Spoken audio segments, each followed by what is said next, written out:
Swayam Prabha. Digital India. Educated India.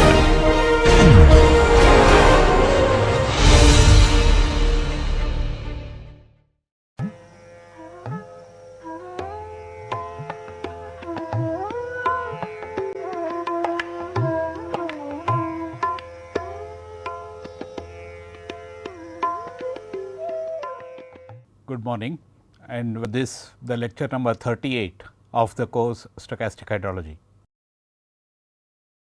As we draw closer to the course, I am just discussing now the data issues, how you test the consistency of the data, and then today we will also discuss something about naturalization of the data or normalization of the flows, specifically when you have control structures, the time series that you need to consider for the analysis. As I keep mentioning, normally these are the issues that we tend to forget, that whenever we have the data without looking at where the data has come from or the what is the source of the data, in the sense that whether it is in fact representing the natural flows at a particular location. If we are dealing with the flow data, we tend to start analyzing that.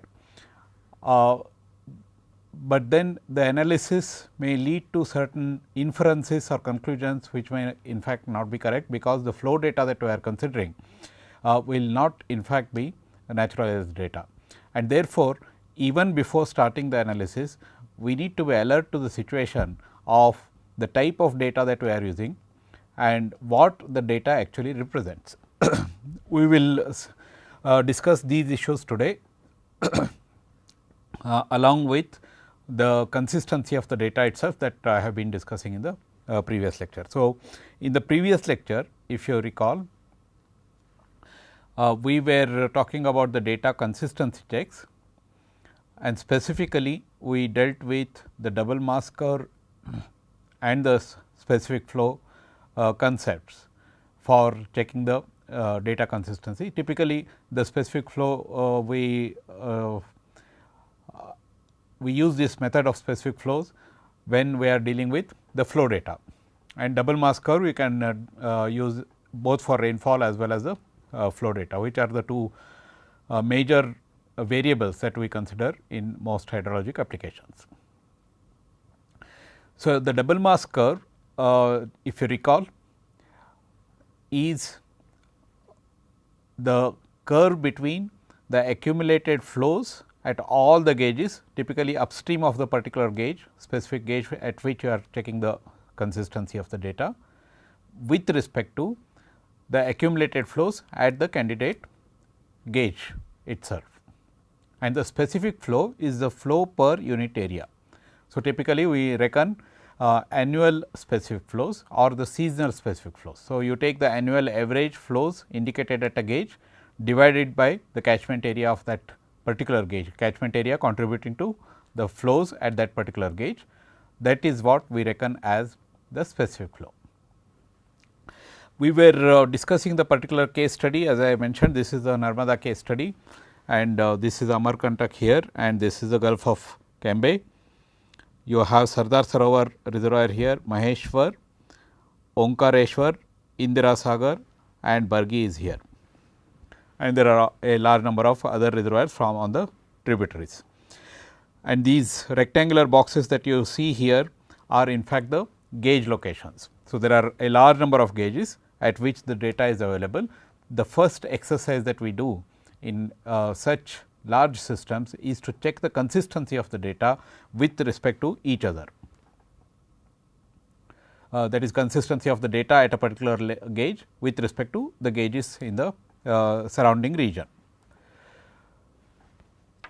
And in the previous lecture, I have discussed the double mass curve for this particular system, and then we arrived at certain conclusions. As I mentioned, the double mass curve will indicate whether the flow at a particular gauging station, let us say you take Handia for example. Now, this flow has been contributed by these tributaries on the left and right side here, as well as what is coming on the main stream itself. So, Hoshangabad is here. So, the gauge at Hoshangabad plus, that is the flow at Hoshangabad plus the flow at, let us say this is Chitgaon and then this is Sandalpur. These flows will get added to come to Handia. In addition, there is also an intermediate catchment that also contributes to the flow at Handia. Therefore, when you plot the double mass curve at Handia, the Handia flows must be greater than the flows, accumulated flows at all these 3 stations together. That is what we examine in the double mass curve. Then we come to the specific flows. We compute the average annual specific flow. So, at each of these locations I have shown in the last class, last lecture, the catchments for each of these gauges are known and the average annual flows are computed. You simply compute based on these 2 values the specific flows. When you compute the specific flows, we typically classify the specific flow into 3 or 4 classes. There are certain stations which have a specific flow of 0.2 to 0.3, then certain other stations between 0.3 and 0.4, 0.4 and 0.5 and so on. This will give an idea of which regions in the large basin are contributing to flows in a certain range of flows.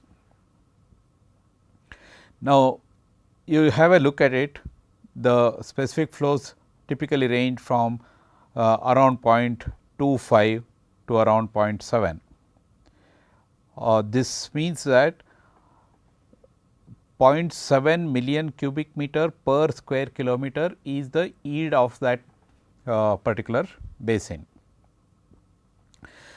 So, the annual specific flows of a downstream gauge site, then we compare it with the surrounding upstream gauge sites. Now, this is just a statistic. This will give you an overview of what kind of specific flows can be expected from the system.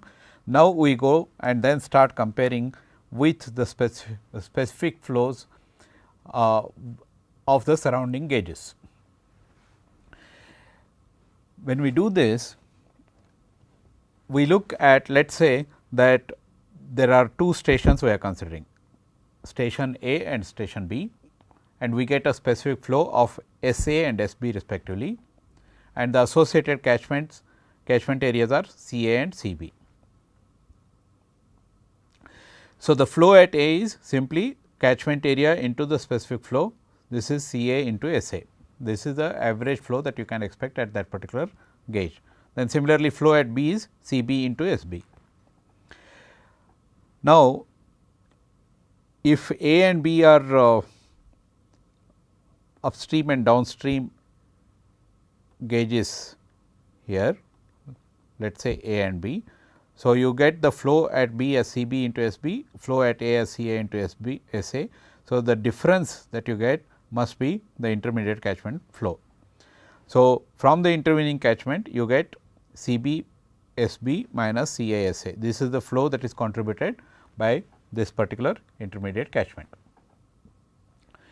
If there are no anthropogenic disturbances that are taken place in the sense that you are not using the water in between or there is no addition of water apart from the precipitation.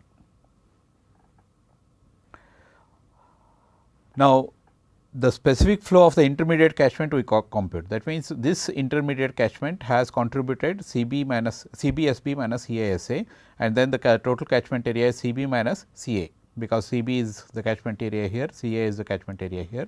So, we compute the specific flow in the intervening catchment at this location. Now, this is an important indicator of how the region behaves. Let us say that you get the intermediate catchment specific flow here, and then another sub catchment you consider, take the intermediate catchment specific flow there, and then you can compare the intermediate catchment specific flows. That is what we will do now. Just as an example, I will give you between 2 stations Dindori and Manat. We will take Manat is here, Dindori is here, they are adjacent gauges here, quite close to each other. So, we take between Dindori and Manat, the upstream site is Dindori, downstream site is Manat. Now, if you look at the average annual specific flow, it is 0.546 at Dindori and 0.6519 at Manat, and the associated catchment areas are given. However, when you look at the intervening catchment specific flow by adopting this method now, you look at the intervening catchment, it is 0.7541, which is higher than either of these two specific flows. Now, what does this mean? It means that either the contributions from controlled flows or a higher rainfall in the intervening catchment. That means, is there any controlled flow that is coming in between is what you have to check. If there is no controlled flow that is coming in between, which is true in this particular case, there is no reservoir here and therefore, there is no addition that is coming here, then it may indicate that in this small catchment there is a significantly higher rainfall that is happening here, or a higher rainfall in the intervening catchment. If neither of them is true, then there is a inconsistency of the data. This is the conclusion that you arrive at. Similarly, you look at Bijore and Jamtara. Now, Manat and Bijore, there is a straightforward thing. There is Manat here at this location and Bijore is at this location. There is a Bargi reservoir in between. So, Manat and Bijore, there is one reservoir here. So, if you look at Manat and Bijore, the upstream site is Manat, it has a specific flow of 0.6519. The downstream site is Bijore, which has a flow of 0.5984. And intervening catchment, when we apply that method, you get 0.5763, which is quite close to 0.59, and therefore, there is no problem and it is quite consistent with what we are seeing here. However, when you come to Bijore and Jamtara, now Bijore is here, Jamtara is here, just almost close to each other. Between Bijore and Jamtara, you see again that the intervening catchment specific flow is much smaller compared to the specific flows at either of these stations, Bijore or Jamtara. Now, what does this mean? It means that either there is a significant utilization or significantly lower rainfall in the catchment above Jamtara, or both of these are true. That means, you are using the water and therefore, the intervening catchment is yielding less, or there is significantly lower rainfall in that particular catchment and therefore, you are getting a smaller specific flow in the intervening catchment, or both of them may be true. If both of these are not true, which means from the data you examine this and ensure that there is no significant utilization. If both of them are not true, then you have to say that the data is inconsistent. So, this is what we do using the specific flows. So, from the data consistency checks, we observe in this particular case that the specific flow in the intervening catchment between Dindori and Manat is 0.7541 compared to 0.546 at Dindori, which is quite high. This can happen, as I just mentioned, if the rainfall between Dindori and Manat, that is the catchment area between Dindori and Manat is much larger than that above Dindori, or there is a controlled flow that is coming. Maybe there is a small reservoir or some such thing which is letting in water, and that is why the intermediate catchment specific flow is larger. If neither of them is correct from the data, then inconsistency is indicated. Now, similar to what we did for the gauged flow, we also do for the reservoir flows. Remember, these data consistency we are doing because we are dealing with large systems where there are a number of reservoirs, there are also a number of stream flow gauges, and we want to be sure that the time series that we consider for this analysis using stochastic hydrology techniques are in fact consistent with each other, and that is why we do the data consistency checks first. So, much the same way as we did for the rain gauges, the stream flow gauges, we also do the same exercise with the reservoir flows. So, these are the type of data that you have, and we consider typically the monthly data, and for the specific flows we consider the annual or the seasonal data. And as I said, any data set, first you look at the statistics, annual average, maximum flow, minimum flow, standard deviation, coefficient of variation, etc. You just compute that. This will tell you the story of what is what can be expected from this particular system. So, each of them has its own statistics here. See for example, Matyari, which is a small reservoir on the tributary, it has an average annual flow of 80.43 compared to that at Bargi, which is 7,392 million cubic meters. So, this will give you an idea of the magnitude of the difference that you can expect if you, as you come down. This is a major river Narmada. As you come down, look at Maheshwar here, it is 27,822 million cubic meters, the average annual flow, which is far higher compared to the 80.43 million cubic meters that we are looking at any of these tributaries. Similarly, Jobat is a small tributary which has a 299.49 and so on. Now, you should as students of stochastic hydrology, you should develop a feel for the physical aspects of these flows. Why this is smaller compared to this? Immediately you should be able to say that this is a much downstream reservoir which accumulates flow as it comes from upstream to downstream, and therefore, the flows are much higher here. Sardar Sarovar I have not shown here, but Sardar Sarovar will be much larger compared to even Maheshwar, and Indira Sagar is also quite large compared to Matyari and so on. So, your maximum flows follow a similar trend, minimum flows follow a similar trend and so on. So, the first level exercise, as I have been repeatedly telling, is just to look at the statistics, compute all the overall statistics of the flows. Typically, when we are dealing with hydrologic designs, we will be dealing mostly with the flows, and then get a feel for what you can expect from that particular system. And then we do, as I mentioned, and perhaps we have discussed this also through other case studies in the time series analysis topics, just plot the time series. The moment you get the data in the form of flow recorded at various time durations, simply plot the time series. That itself will tell you how the variations are happening in the series. Then we do the data consistency checks. I am now talking about the reservoir inflow. Similar to the gauge discharge data, we examine the data consistency of the reservoir flows. So, what do we do? First, you look at the reservoir at a particular reservoir, and then look at all the upstream gauges, including the upstream reservoirs, and then see whether the data that is recorded at this particular location is in fact consistent with the data that is recorded at the upstream points.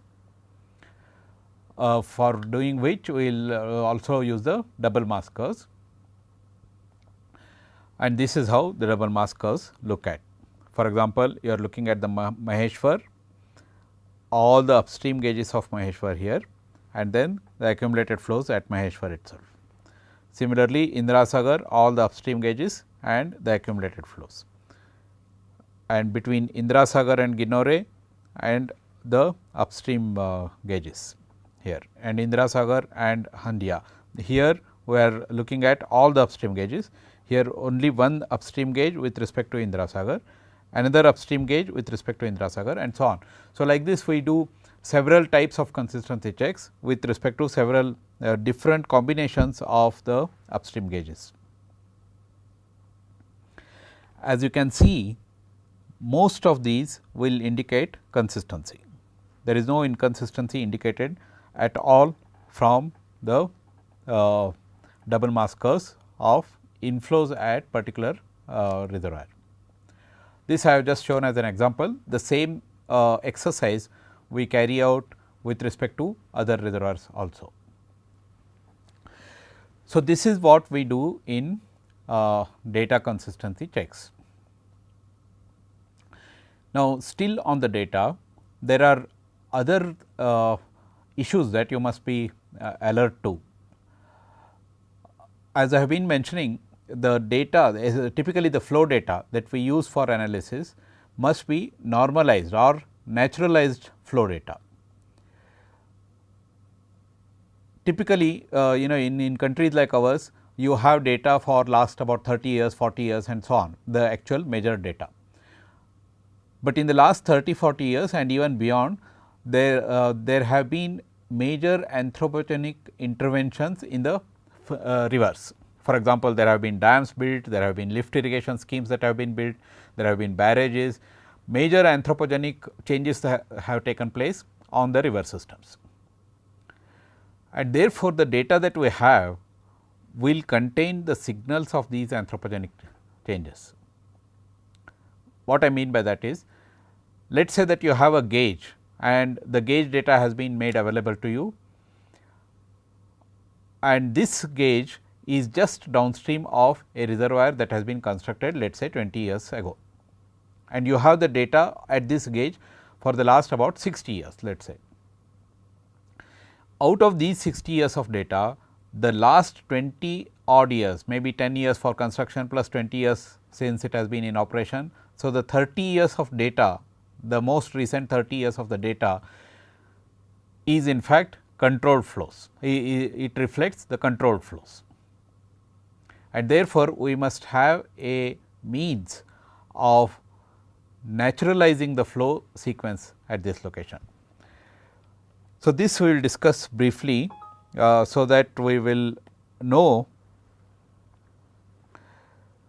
how to normalize the flows.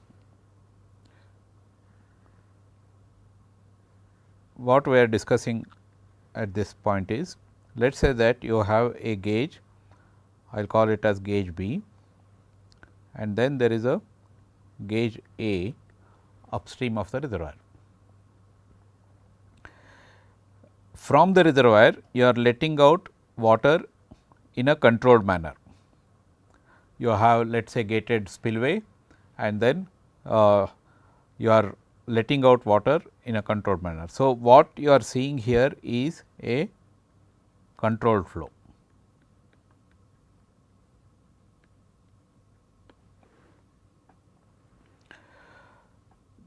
And if there are no major structures, or if there are no structures upstream of A, what you are seeing here is natural flows.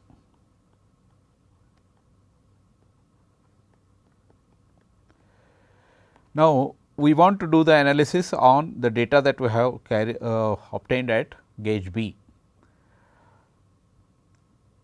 But what we have obtained, the series at gauge B, let us say I call it as y t at B, is controlled flows plus a little bit of uncontrolled flows that is contributed from this intervening catchment. And therefore, we must convert this time series y t at B to a naturalized series, naturalized flow series. What do we do for that? Let us say I write it as Z t, which is the naturalized flow, is equal to whatever we have observed y t, these are the observed flows. Now, upstream of this, there may be utilizations that have taken place. Let us say that you have put the water for irrigation, then there is also some water supply meant for municipal and industrial usage, and there is some losses that have taken place. Now, if this reservoir was not there, then all of this water would have come here, and therefore, you have to add whatever upstream utilization that has taken place upstream of this to this sequence in time period t. Let us say you are talking about annual series, then every year let us say t is equal to 1 to 50, 50 years sequence you want to reconstruct. So, 1 to 50 every year how much of water that has been actually utilized, these are called as the upstream utilizations. So, you add all the utilizations, I will call that as UT, which is upstream utilization. So, what we have done now is whatever that is observed here plus upstream utilization, this also includes losses. Remember when I write UT, it is utilization plus losses. Then there is a change in the storage that has taken place here. So, this we will write it as plus or minus reservoir regulation or delta ST I will write. So, if we do it for a long sequence of time, the effect of storage will be taken care of by this delta ST. So, in certain cases you may have plus delta ST, because from whatever that is coming here you may have accumulated by releasing less amount of water and therefore, that accumulates. In other periods you would have released more than what has come and therefore, the delta ST will be negative. So, you will have plus or minus delta ST. So, that is how you account for the storage effect here and then reconstruct your series ZT here. And it is on this reconstructed series that you make the analysis and not on the actual observed at this particular location. Now, to this actually you have to use what has been observed at an upstream location, immediate upstream location, where completely naturalized flows, completely natural flows have been observed. So, YT should consist of what has come here at this particular point plus what has been utilized from that plus whatever plus or minus whatever storage effect that is taking place. So, I will also add to this the flow that is naturally occurring at this particular location. So, this you have to do, maybe you can use a worksheet like a Excel or some such worksheet and then do it for a long period of time. Typically, if you are talking about monthly flows, you want to reconstruct the monthly flow sequence here, then do it for 30 years, 40 years, etc. Concurrent data should be available on all the utilizations and the reservoir operating policies that you have adopted and the gauge flow immediately downstream of this and the storage fluctuations that you have, etc. Reconstruct the sequence and then do all your analysis on ZT here, and ZT will be the reconstructed time series at this particular location, and these are called as the naturalized time series, naturalized flows.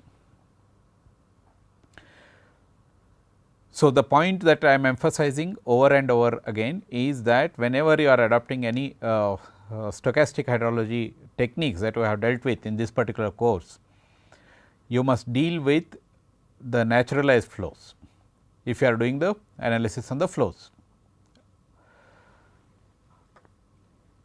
So, if you have let us say several such structures, typically this is a case of most existing systems. Let us say you have one reservoir that is coming from here, another reservoir coming from here,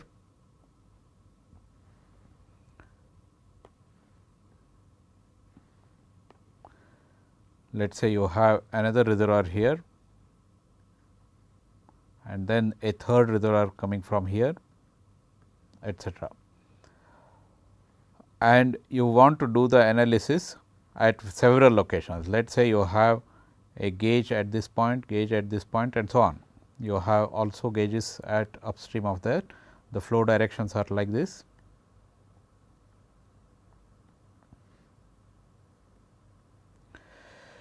Now, at all these points you must reconstruct the series to reflect a naturalized flow here, naturalized flow here, naturalized flow here and so on. Now, this is an important exercise to begin with, any time series analysis that you would like to do, any analysis on the data that you would like to do, especially on the flows, you must make sure that the anthropogenic effects are taken out of that time series.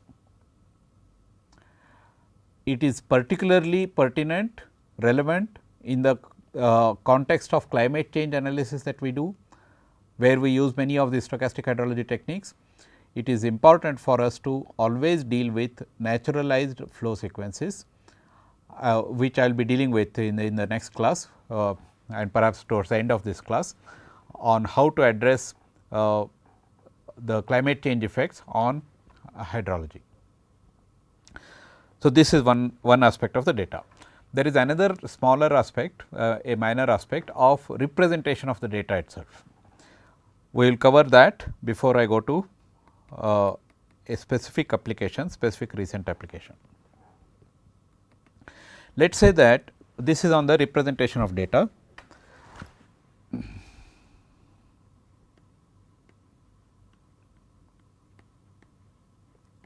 That is representation of uncertainty bands.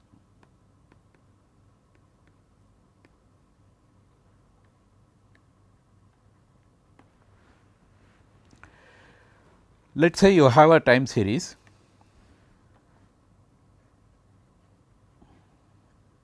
of flow for the last about 50 years. This is time and this is the flow. Let us say I say it is QT and this is typically 50 years or some such thing.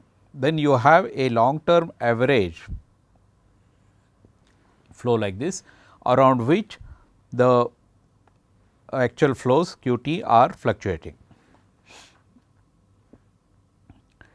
Now, this particular time series or the data set has a certain minimum flow, it has a certain maximum flow and it has a certain mean flow, certain median, certain 25 percentile, certain 75 percentile and so on. So, to compress the information provided by this visually, we prepare what are called as the box plots. So, the best way of representing the entire time series is through a box plot. Entire, that is the information contained in the entire time series, we can prepare using a box plot. I will just draw a box plot and then we will see what it contains, what information it contains. Typically, we show the box plot like this. It is also called as a whisker plot. So, we may have lines like this. So, this is a typical box plot, assume that this is in fact a straight line. So, this is a rectangular box that I have drawn here.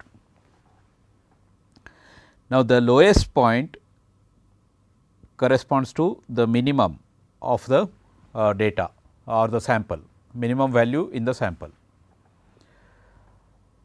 The lower edge of this box corresponds to the 25%, 25th percentile, I will call it as 25th percentile, or it is also called as the first quantile.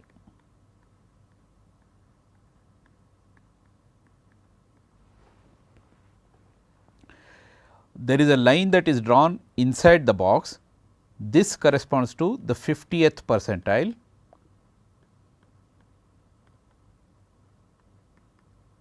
or the second quantile.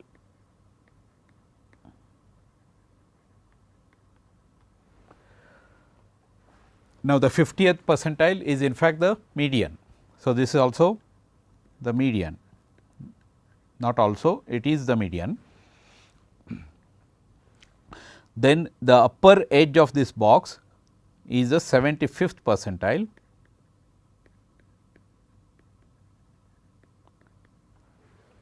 or the third quantile.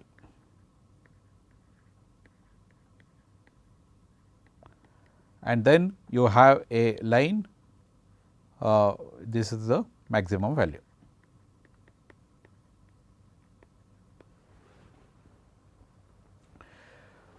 So, the time series, the information contained in the time series has now been visually expressed through a box plot. You have 1, 2, 3, 4, 5 typical values. There are different variations of this, but typically it contains these 5 values. So, this is the minimum value. Let us say you have 50 years time series, simply pick up the minimum value out of that, that is the minimum value. 25th percentile indicates the particular value in the time series below which 25% of the values lie, and then 50th percentile the particular value in the time series below which 50% of the values lie. This is in fact the median, this is called as the second quantile. Then 75th percentile, which is the third quantile, 75% of values in the time series lie below that particular value, and then you have the maximum value. There are also certain outliers, we may also indicate certain outliers. What do we mean by outliers? These are values that somehow do not belong to the other data contained in this time series. Maybe there is a 1000 years flood that has occurred in that particular sequence that you have, which means it is much higher than the maximum value that you can expect if you delete that particular value and then reckon only the remaining values. So, there are techniques of identifying outliers, which is slightly these techniques are slightly beyond the scope of this particular course. We have not discussed this, but remember that outliers do not belong to the data set consisting of all other values. And in fact, in a series of let us say 100 years of data, you may have not one, but many outliers. So, there are ways of there are statistical ways of identifying what are these outliers, and outliers may also come on the other side. So, this is the way we represent in a compact form the entire time series, typically using the 5 values. In addition, many times we also indicate the mean. This is the median, and we may also have a mean here. And as I said, there are variations of representing the box plot, but box plots are generally are essentially used to represent what kind of uncertainties exist in that particular time series, because as you can see, this is a range that you can expect, minimum and maximum, and this is the median that you can expect, this is the mean that you can expect, and so on. This is essentially especially useful when you are comparing 2-3 different time series. Let us say you are comparing flows at a particular location with respect to flow at another location. Then once you plot this, then you will know what kind of mean, how the mean is changing, how the median is changing between the 2 places, what is the kind of maximum value that you can get from the 2 places, and so on. So, the box plots are very useful in doing any analysis using the data. There is another small thing that we must know. Let us say I have a box plot like this.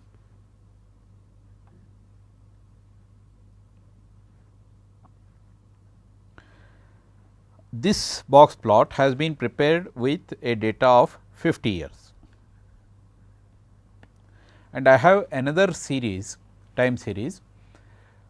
The data available there is 100 years, and we may have similar quantiles.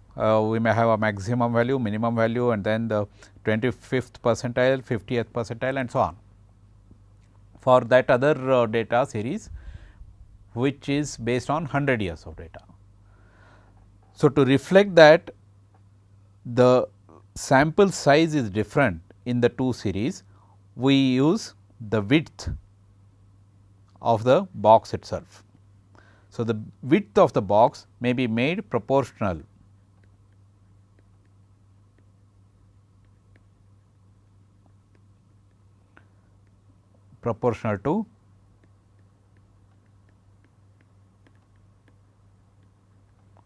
to the size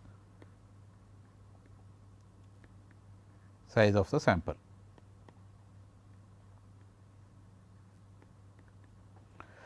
So, we may have let us say 3 or 4 sequences. Why we use this analysis we will see presently.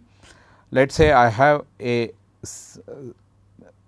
time series whose box plot is something like this. We will assume that the outliers are not there now, and then you have a 50-year sequence, the 50th percentile, then you have a mean here.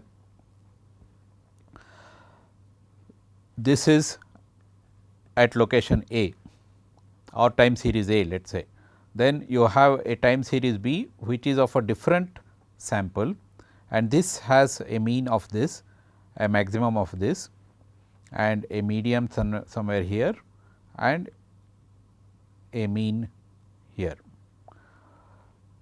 Similarly, you may have certain other box plots like this.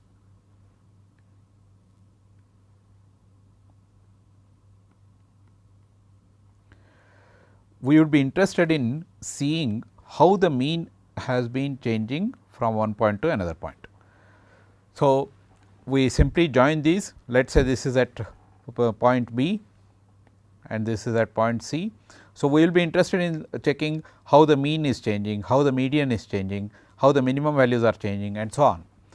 So, that is why we draw these box plots side by side to get a visual picture of how these various quantiles are changing from one location to another or from one time to another. You may have time windows, let us say 2010 to 2030 in the future, you have a certain box plot, then 2030 to 2050 another box plot, 2050 to 2070 another box plot, like this. When you are doing projections using climate change or otherwise, you will have time windows specifically like this, 20-year time windows, and 20-year time windows, these may be varying. Of course, the width of the box in that case will be same, because your sample size will be the same. So, the box plots are essentially visual depiction of the entire time series, how the time series is likely to, how the time series is in fact with respect to various quantiles. The construction of this is pretty simple. You get the minimum value extracted from that 25th percentile value, which is that particular value below which 25% of the values lie. So, you arrange them in a decreasing order and then pick up the 25th percentile value and so on. Mean you know how to compute, median you know how to compute, and so on. So, given a data series, given a time series, you know how to compute, how to get these box plots, and box plots are in fact good tools in most time series analysis.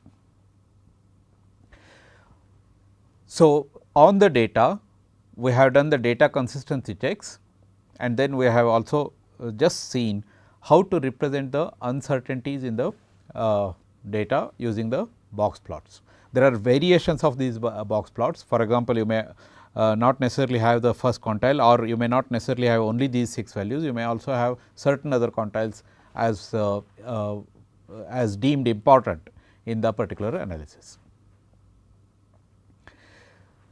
So, the remaining part of this lecture, a small part of this lecture, and the next bulk of the next lecture, I will devote on the most recent applications of stochastic hydrology.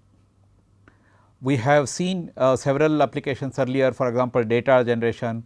We have seen how to fit the probability distributions and then make inferences from the probability distributions, how to use the information contained in the data for hydrologic designs, and so on. The most recent and burning issue in hydrology has been the issue of climate change. I will just give a brief introduction in today's class on what are the issues related with climate change, and then we will see how to address the climate change issues for hydrologic designs using the techniques that we have learnt in this particular course. And specifically, I will deal with what is called as the statistical downscaling technique. What is this climate change issue? Most of you would be aware that the global average temperatures have been rising. So, if you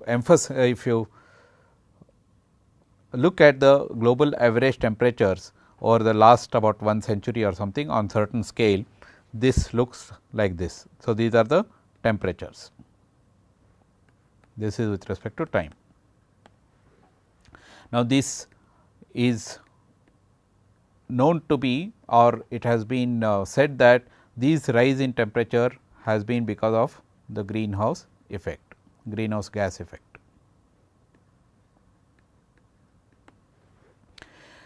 Because the temperatures are changing in a rapidly increasing manner, this is global average temperature. Locally it may be not necessarily following this particular trend, but global average temperatures based on a large number of measurements all across the globe over the last century, it has been shown that the temperatures are continuously increasing.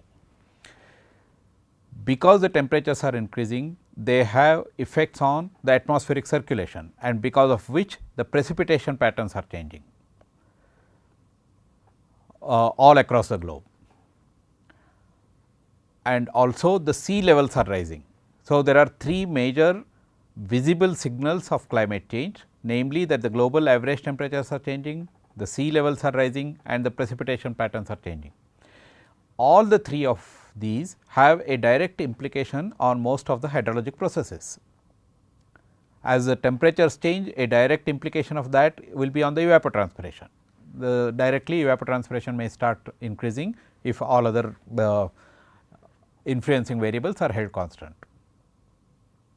Of course, the global average temperatures will also have implications on several other processes, but direct implication will be on the evapotranspiration, and evapotranspiration has implications on the irrigation demands, crop water demands. The sea levels increase will have implications on the saltwater intrusion into the lands, apart from having implications on the coastal inundation. That is, the sea levels will start ingressing into the mainlands, and therefore, there is a coastal inundation that is possible. The precipitation patterns changing will have implications on flooding. There may be high intensity short duration rainfalls increasing, and therefore, it will have implications on the flooding. Also, it may have implications on the droughts, on the water availability, because precipitation will contribute to water availability. So, the question that is burning in hydrologic sciences today is how do we assess what is likely to happen to, let us say, the water availability in a particular location with respect to climate change. As the climate is known to be changing rapidly in a very short time, what is likely to happen to water availability? What is likely to happen to the flood situation? What is likely to happen to the drought situation? These are the hydrologic extremes that we have seen in this particular course. There may be deficit water, there may be excess water because of which the floods flood disasters are caused, and so on. Similarly, what is the implication on evapotranspiration, which directly determines the consumptive use of water. The ways of assessing the impacts of climate change on hydrology and water resources in a particular region are burdened with a large amount of uncertainties, as I will discuss in the coming lecture, next lecture, and perhaps part of this lecture. Because we are standing at a particular point in time now, and then we are looking ahead into the time, what is likely to happen to, let us say, Narmada river in the 2020s, 2040s, 2060s, etc. So, we have to look beyond into the future. Our conventional way of analysis would have been look at the historical data, fit probability distributions, and then hold these probability distributions sacrosanct, intact, and then project it into the future. All the time series analysis methods that I have discussed in this particular course are in fact based on this premise, that the probability distributions of the various processes that we have studied, let us say stream flow, etc.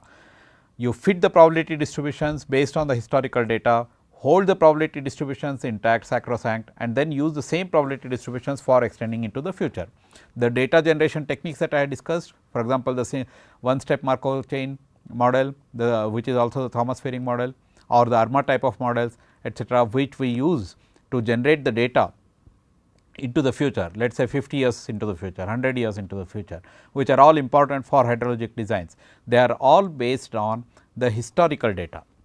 we have collected the data at a particular location for the last 50 years. We use all our rigorous analysis techniques that we have gone through this particular course, fit the probability distributions, and then use the data generation techniques to arrive at how the system is likely to behave into the future. This is based on the premise of stationarity, hydrologic stationarity. Why stationarity? Because we are saying that the future is likely to be the same as the past in some statistical sense, in some probabilistic sense, and therefore, we use the historical data, we use all our techniques and then make an assessment of how the future is likely to be. So, the premise in all the statistical methods that we have discussed in this course is that the history provides a valuable clue to the future. How the future will likely to be will be assessed based on how the history has been. This would have been perfectly fine if there was no climate change issue. The single most challenge that the climate change has thrown to the hydrologist is one of non-stationarity. Suddenly, we are not sure how the future will be just based on, we cannot be sure how the future will be just based on the historical data. The future, they say in climate change, is not likely to be the same as the history or the past. So, the past no longer provides a clue to the future, and therefore, we must have ways and means of looking at how the future might be going beyond the historical data. So, we must have methodologies developed of looking at how the future will be in spite of the story that the historical data tells us, and this is what we do using the climate models. We rely on the climate models, global climate models or the general circulation models, which provide us the simulations of how the climate will be in the future, and then we use those simulations and relate it with hydrology of flows at a particular location, rainfall at a particular location, and so on. So, we relate them using the stochastic hydrology methodologies that we have dealt with, and then provide projections of the future hydrologic scenarios. These are extremely important exercises in hydrology, and they have large implications on how large water resources systems perform. The example of Narmada I have been talking about in this class and previous class. These are large water resource systems. The way they operate in terms of hydropower generation, in terms of irrigation, in terms of the municipal and water supply demands, etc., will depend on what kind of flows that can be expected and what kind of demands that can be expected from this, which are all related to the climate through precipitation, through temperature and through other means. And therefore, we must have methodologies to assess how these systems are likely to perform into the future. And this is a extremely important and timely topic that we deal with in stochastic hydrology. So, we will start with, in today's lecture, I have just about 1 or 2 minutes now, and in the bulk of the next lecture, I will deal with this issue of relating the global climate model simulations or the GCM simulations. GCMs are also general circulation models, which are developed by atmospheric scientists. We take the simulations provided by the GCMs and then relate them with the hydrologic simulations to provide future projections for various hydrologic processes like rainfall at a particular location or stream flow at a particular location and so on. So, this is what we call as hydrologic impacts of climate change, and then when we are dealing with this particular topic, the uncertainty is a major issue there, and quantification of uncertainty becomes important. So, we will see various techniques that are available to assess the impacts of climate change. We continue that discussion in the next class, which is lecture number 39. So, I am just coming to the close of this course, and therefore, this advanced topics I will deal with in a compact form. In one lecture, I will just deal with the scale issues as well as quantification of uncertainties in hydrology in the context of climate change. So, essentially in today's lecture, we continued our discussion on data consistency checks using the double mass curve as well as using the specific flow concept. And then I dealt with representation of uncertainties in the data through the box plots, and also briefly touched upon naturalization of flows. When you have flow measured at a particular location, if it has contributions from controlled flows arriving out of reservoirs or barrages etcetera, how do we construct a series which represents naturalized flows, which means we are removing the effect of the anthropogenic interventions through reservoirs, barrages and other constructions. And then finally, I have just given a brief introduction to the climate change issues, which are extremely important issues in stochastic hydrology today. So, we will continue this discussion in the next class, and there I will deal with specific techniques.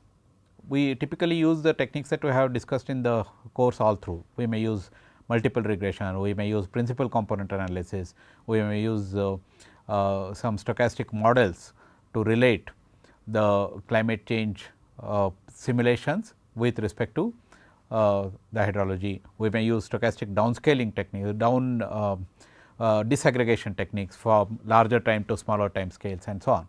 So, all of this I will give just a broad flavor in the next lecture. Thank you for your attention. We will continue the discussion.